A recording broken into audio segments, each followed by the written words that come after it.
Show off एक ऐसा culture बन चुका है जिसे लोग आज एक टूल की तरह इस्तेमाल करते हैं खुद को सर्टिफाइड करने के लिए।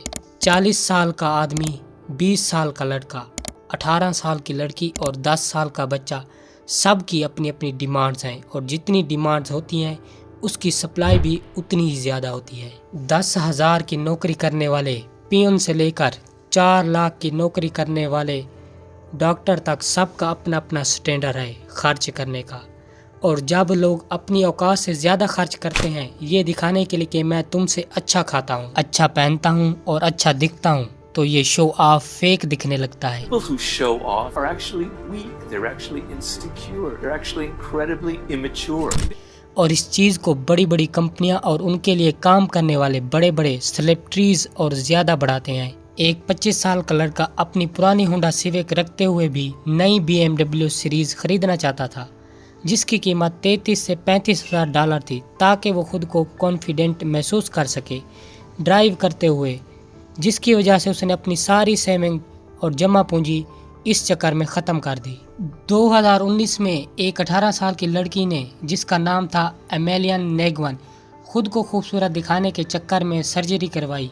बेहोशी की दवा की वजह से सर्जरी करते वक्त कुछ गलतियां हुई जिसकी वजह से कोमा में वो चली गई। 14 महीने तक वो कोमा में रही और 19 साल की उम्र में यानी 1 साल बाद उसकी डेथ हो गई। इंडिया में एक लड़के ने आईफोन लेने के लिए 3 दिन तक खाना नहीं खाया जिसकी मां मंदिर में फूल बेचने का काम करती थी। मजबूरन ज़िंदगी भर की कमाई उसके एक आईफोन लेने में लुटा दी गई। ये कोई नई बात नहीं है, ये एक टूल बन चुका है खुद को लग्जूरियस दिखाने के लिए ताकि वो लोगों की नज़र में खुद को बड़ा महसूस कर सके। शो ऑफ की एक रियलिटी बन चुकी है। पाँव में ब्रांडेड शूज़ होने चाहिए, हाथों में स्टाइलिश वॉच और आईफोन और घूमने के लिए लैम्बोर्गिनी और BMW 4 होनी चाहिए। शादियों में खूब सारा पैसा खर्च करो ताकि तुम्हारे रिलेटिव्स जेलस हों। ये सारी चीज़ें तुम रेंट या EMI पर ही क्यों ना लो। ये कोई नई बात नहीं है, ये रिवाज यानी शो ऑफ राजा महाराजा से चला आ रहा है। महंगी से महंगी ज्वेलरीज पहनना, खुद को ताकतवर दिखाने के लिए अपनी फ़ौज को दूसरे राजा की फ़ौज में शामिल करना, ये भी एक तरह का शो ऑफ था। ये तो कल की बात थी। आज की रियलिटी डिजिटल रियलिटी बन चुकी है जहां लोग हर चीज़ में परफेक्ट होना चाहते हैं। 9 जनवरी 2007 में आईफोन लॉन्च हुआ लेकिन लोग आज भी उसे खरीदने के लिए घंटों लाइन में लगे रहते हैं। मुझे कुछ फ्री में आगे मिल रहा है। मैं कल दोपहर से आया हूँ 3 बजे से 17 घंटे लाइन में रुका फर्स्ट आईफोन लेने के लिए। कई लोगों का कहना है कि अगर आईफोन हाथ में हो तो खुद को कॉन्फिडेंस महसूस करते हैं।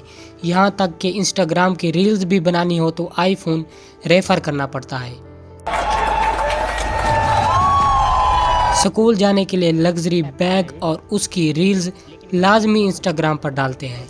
कई इन्फ्लुएंसर्स खुद को लेविश दिखाने के लिए लोगों को फेक चीज़ें दिखाते हैं। कई सेलिब्रिटीज़ ऐसे ऐसे प्रोडक्ट सेल करते हैं जिसे वो दूर दूर तक इस्तेमाल भी नहीं करते। ये जितनी भी चीज़ें सेल करते हैं वो सारी की सारी बड़ी बड़ी कंपनियों की दी गई होती हैं जिसका इन्हें काफ़ी ज़्यादा पे किया जाता है। और हम और आप जैसे लोग इस शो ऑफ के चक्कर में कई ऐसे काम करते हैं जिसका असर न सिर्फ हमारी रेपुटेशन, हेल्थ और सेविंग पर पड़ता है जो हमें और भी ज़्यादा अंधेरे में धकेल देता है।